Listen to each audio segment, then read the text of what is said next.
Okay. Ayan, Patricia Martin, did you see that? Okay. Yan lang papakita ko sa inyo. Yung buo nitong mga conversation, doon natin papakita sa Facebook na pinresent ko sa inyo. Mga kababayan, ang pinag-uusapan dito ay attach. May kausap siya na isang dugyot, social climber, na mga dugyot na nagpapanggap na sila ay hindi bayad, pero bayad. At lumalamon sila. Sumusweldo. Itong mga kausap, itong this time, isa lang kausap niya. Pero isa lamang ito sa binabayaran ng presidential communication, ng buwakan ng inang gobyernong ito na nagre-range siya sa 150,000 to 250,000 pesos a month just for a single person na binabayaran ng gobyerno gamit ang hard-earned money, taxpayers' money, kaya nagkawindang-windang, nagkaletse-letse kayo. Dito sa convo na ito, mga palangga, okay, ang sinabi ng kausap niya, mamaya you can roll out. Later, you will know siguro kung sino tong kausap niya. Putol, sabi niya dito, who is this, sabi niya, and fighting it legally, OR have this taken down. I mean, this is not really just about me. All of the many SOCMED people, this account is attacking. So yung kausap niya, pinag-uusapan nila yung mga pag-aatake ng account. Okay, tsaka pag-aatake din sa kanila. Ang sabi dito sa message, that's the thing about social media. These people, ito nagsasalta si Patricia Martin, Assistant Secretary ng Presidential Communications. That's the thing about SOCMED. These people, sila SAS, baby girl, SAS Rogando, mention ka dito, sila SAS, Maharlika, etc. They are attacking FLLAM and speaker who are public figures. Pakita ko na muna, ito lang part na to. Yan. Okay? Basahin natin. That's the thing about, this is PC Presidential Communications. We address them Presidential Communications. Okay? Kasi, lahat sila dito damay. That's the thing about social media. These people, sila SAS, Maharlika, etc. They're attacking FLM and speaker who are public figures. We don't have laws protecting them from social media. As much as we want to file a case, walang case na pwedeng i-file.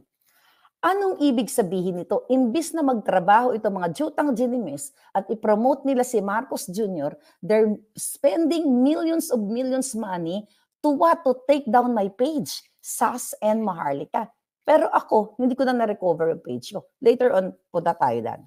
Sabi na kausap niya dito na ensimada at dugyot vlogger, this is a hangover from the tree lighting. This, by the way, this message, Christmas pa to.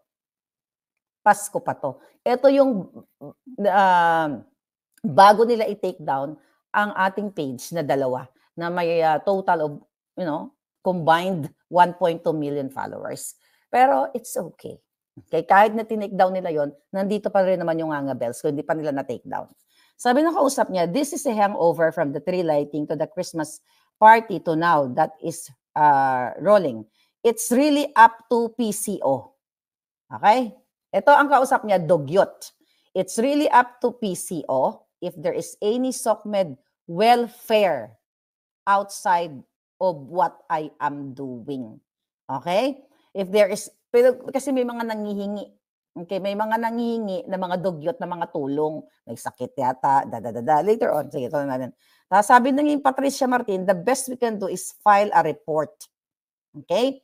And hope to God they get their account suspended. Okay? Kasi nga, ang usapan nila dito is to target, to take down our page. The best we can do is file a report and hope to God, ginamit pa ang Diyos. Di ba? To God that they get their account suspended. Bakit ipapasuspend ang account natin? Bakit? Kung hindi effective, bakit tayo pipigilin? Bakit saharangin ng ating mga social media? Meaning, gusto nilang patay freedom of speech, katulad ng ginawa nila sa SMNI. Malinaw, mga kababayan, sa lahat na nakikinig sa akin, mamaya after this, ipopost natin. Okay? Nag-aaway-away na sila kasi kung paano nila mapa-take down yung mga page namin, paano kami matahimik. Kasi as per instruction ni Lisa Tanas ng ulo ng mga ahas. Ipa-take down ang mga page ni Maharlika, ni Sas, para wala nang magkikriticize sa kanila, lalo na kay Lisa at kay Tamba. Diba, narinig nyo kanina? Sabi ni Patricia, we need to calm down. Of course, I don't want you to stop what you are doing. Kasi putol-putol lang tong conversation nila. But they're talking about yung pagbayad. Okay, yung paniningil. Mamaya dadako tayo doon. Sabi niya, let's talk about the details tomorrow. I'm going to consult people on what to do with your situation. Sabi niya, ito na. Ito yung kausap niyang dugyot, yung leader-leaderan. I'm paying salaries to people. I'm paying salaries to people to correct fake news. The PCSO is sending to me via briefer every day. What do you want me to do? I'm paying salaries to people to correct fake news. The PCO is sending to me via briefer every day. What do you want me to do with that? Kayo ang humusga. Nagbabayad daw sila ng salary sa mga tao para itama ang fake news. Salary coming from the government. Bakit may salary ang mga trolls? Nasa batas ba na bigyan ng sweldo ang mga trolls ng presidential communications galing sa pera ninyo? Kayo ang humusga. Sabi ko sa inyo, kahit galit kayo sa pagbumuka ko, kahit minura nyo ako noon, pwede nyo pa rin ako murahin. I don't give a damn, but you have to focus sa ginagawa ng gobyerno ninyo.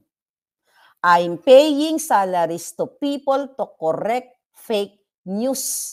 The PCSO is sending to me via briefer every day. So, ibig sabihin, yung mga kapalpakan ng PCSO, ay ng PCO, Presidential Communications, mga palangga, itong itong taong ito, nakausap ni Martin, okay, ay nagbabayad ng trolls. No wonder kapag si Maharlika ay bumuga ang bibig, the next, mamaya Maharlika na naman to attack Maharlika. Bakit hindi nila i-present yung mga kabutihan kung meron, which is wala, na ginawa ni Marcos Jr. Kaya magtataka kayo, tuwing magpasabog tayo dito ng bonggang-bongga, the next day yung kanilang mga dugyot, si Maharlika na ang topic. Ayaw nilang mag-topic ng ginagawa ni Kuting. Bakit ako? By the way, kumbaga kung gusto nyo, sabi ko, kung gusto mong pabanguhin ni Lisa ang kanilang kaahasang gobyerno, bakit dapat ni-ignore nyo si Maharlika eh? Kasi whether, sabi nga nila, whether good or bad publicity, it's still publicity. So ako pa rin ang nasa isip ng mga jutang ginimis na dugyot kasi they are bayad. Okay, sunod natin. Sabi ni Patricia, mga palangga, ito, sabi niya, if you don't answer, I will just assume. Ano to? Okay. If you don't answer, sabi niya, I will just assume that, okay. Sino nagsulat nito? Teka. Sabi niya, ito.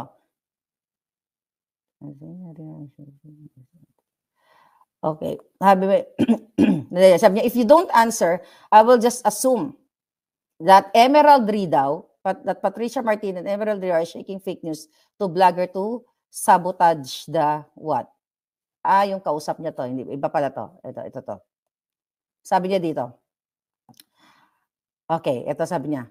The best we can do, ano pagkasunod-sunod dito? The best we can do is file a report. Yeah, and hope to God they got their account suspended. Tapos sabi nitong kausap niya pala ito, let's do that then.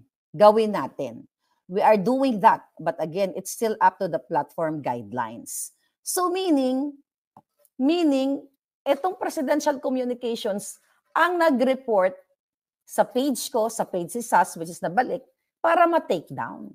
See, ginamit nila, inabuso nila ang ang power ng gobyerno para i-take down ang mga kritiko. It's the same thing na ginagawa sa SMNI na inabuso nila ang power nila sa pagkipagsabwatan dito sa Congress para i-shut down ang SMNI.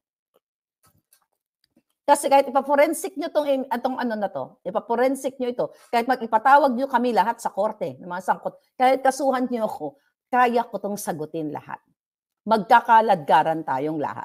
Kaya nga I challenge them eh. Pidea, I challenge you kung fake news yung article, yung document. Oh, Friday na, bakit wala kayong kaso? Kasi takot kayo makaladkad sa korte para malaman kung ano ang totoo. Ang pwede nyo lang gawin, magbayad sa troll, sabihin si Maharlika fake news. Dahil dito, hawak natin ngayon ang ebidensya. Okay? Sabi ng kausap niya, inaatake din daw siya. Sabi niya, I'm attacked and yet walang ginagawa ang PCSO. Sabi ni Patricia, sabi ng kausap niya, I'm attacked and yet, okay? Tapos sabi ni Patricia, saan galing to? Tapos sabi ng nanghingi ng tulong na dugyot, na Tros, is PCO going to help me at all now?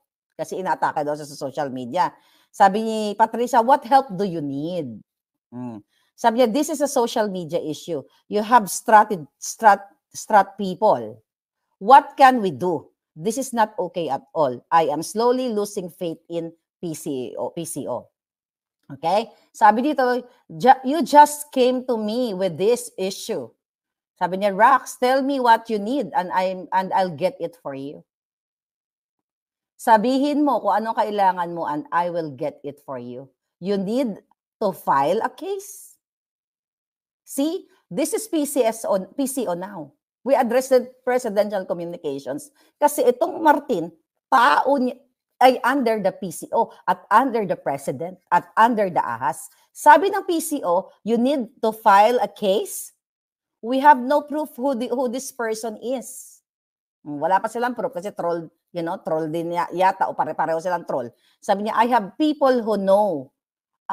Okay. May sinasabi silang pangalan dito, Carla Cruz. Baka yun naman nakakarinig dyan. Basahin ko na lang. Sabi ng PCO, I have people who know Carla Cruz, but she's not employed by the government. So I can't have her fired anymore. So nagpa-fire sila ng mga tao, tignan mo, mga palangga. I have people who know Carla Cruz, but she's not employed by the government. So I can't have her fired anymore. So nagpa-fire. Kaya no wonder, ang third floor, pinagpa-fire kayo. Kasi ang presidential communications, ang mga kasabwat ni Lisa ay nagpa-fire ng tao kapag hindi nila gusto, kapag trip-trip nila, or ayaw umayon sa kanila. So dito napupunta ang pera ng bayan, milyon, pakicheck nga kung ilang milyon ang budget for 2024 ng presidential communications just to attack us, to attack SMNI, to attack you dito sa ebidensyang ito. Okay? Sabi nung kausap niya, let's start with that. Okay? This account has been maligning FL Lam and Speaker. I told you, ang partner talaga si Tambalisa.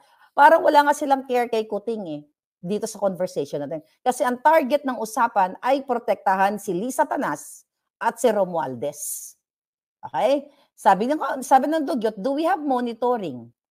I need help either finding out who this is and fighting it legally or have this taken down.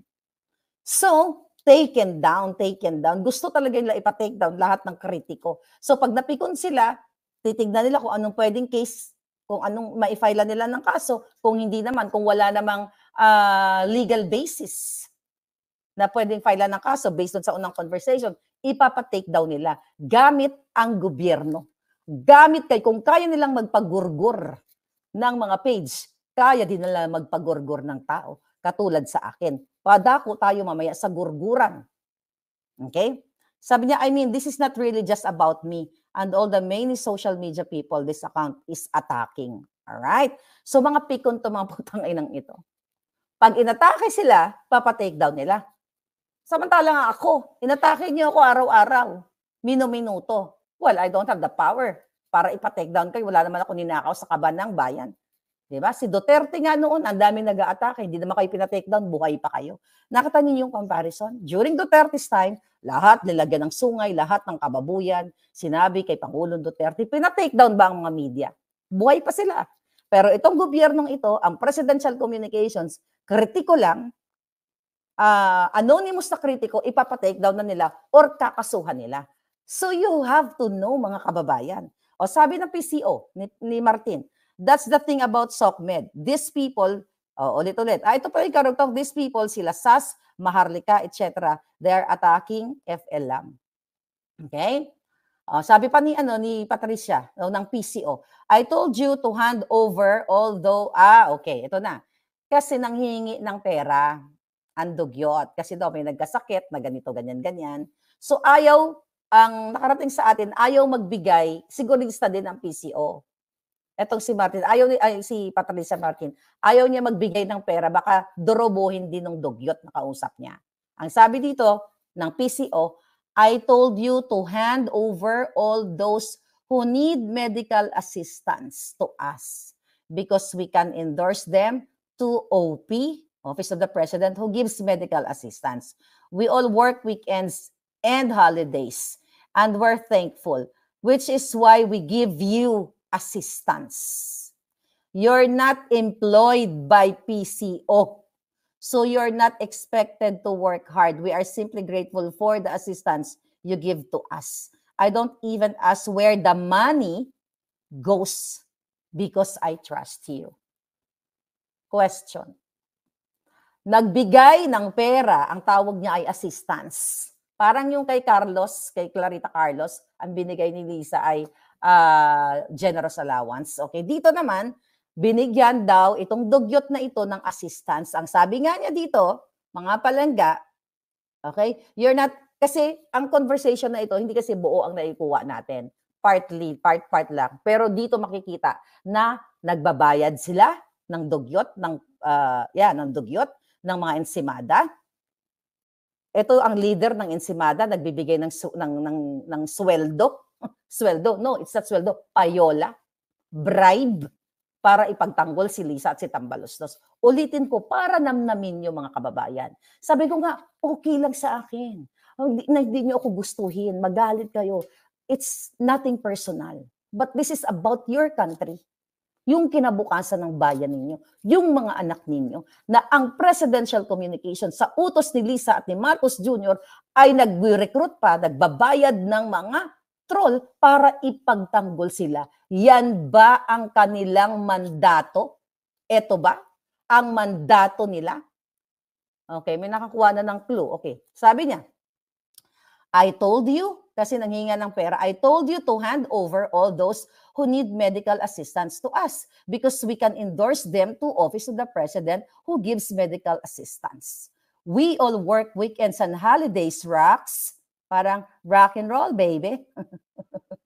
And we're thankful, which is why we give you assistance. Nakakarap kasi yung kausap niya dito, mga palangga. Si Patricia Martin lang ang nakabalandra. Okay? Which is why we give you assistance. You are not employed by PCO. You are not expected to work hard. We are simply grateful for the assistance you give to us. I don't even ask where the money goes because I trust you. Bakit bibigyan ni Patricia ng PCO ng pera ang dugyot? Mga palangga, this is self-explanatory. Hindi ko na siguro kailangan sumigaw pa. Binigyan ng PCO ng pera ang mga dugyot para ipagtanggol sila. Is that right or wrong? Nasa batas ba